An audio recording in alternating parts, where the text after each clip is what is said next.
What if I told you Africa wasn't colonized? It was reprogrammed. Not just lands taken, but minds rewritten and cultures rearranged. Nations were invented like products on a shelf. This is the story of how an entire continent was redesigned.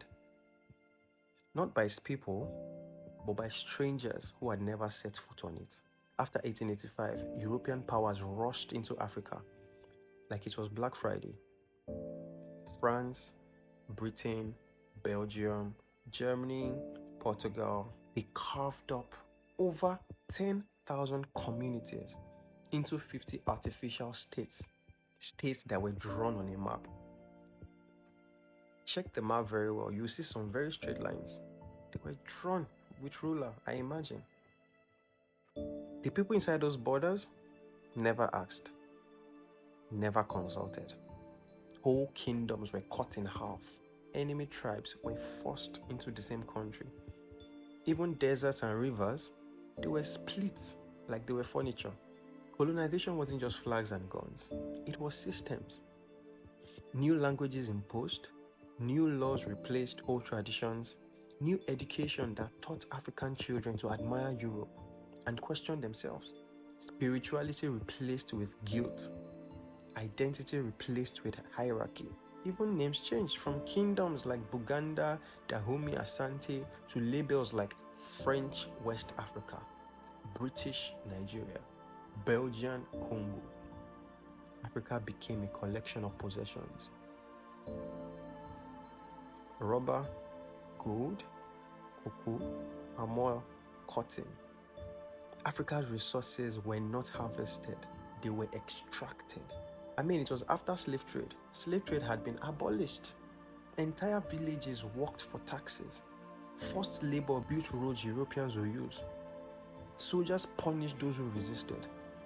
And the wealth flowed outward, from African soil straight into European cities. Meanwhile, Africa's cities were left underdeveloped on purpose. I mean, a starving servant is easier to control. But today, that is why a lot of African countries are still starving. And guess what?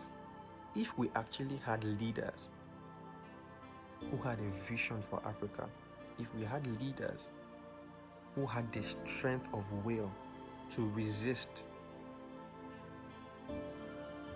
we wouldn't be subservient to the European forces. So this is not to castigate those European people. It is for you to understand that even if they come bearing gifts, you can decline and say, no, we are going to do this our way. Because if they're trying to intentionally starve you, you can decide and choose not to be starved. Not every gift is a gift. Some gifts are just temptations. You can't break kingdoms, break languages, break borders. You can't break beliefs and people's pride and expect those same people to wake up the next day unchanged. It's not possible. Africa did not lose itself. It was interrupted. And healing begins with remembering what was taken and what survived. That is why this is important. You need to understand where you are and how you got here to know how you can come out. It's not to put blame on anybody. Colonization did not end in 1960. You need to understand. Only the flags changed.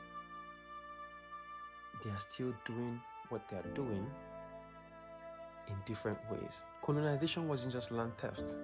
It was psychological engineering.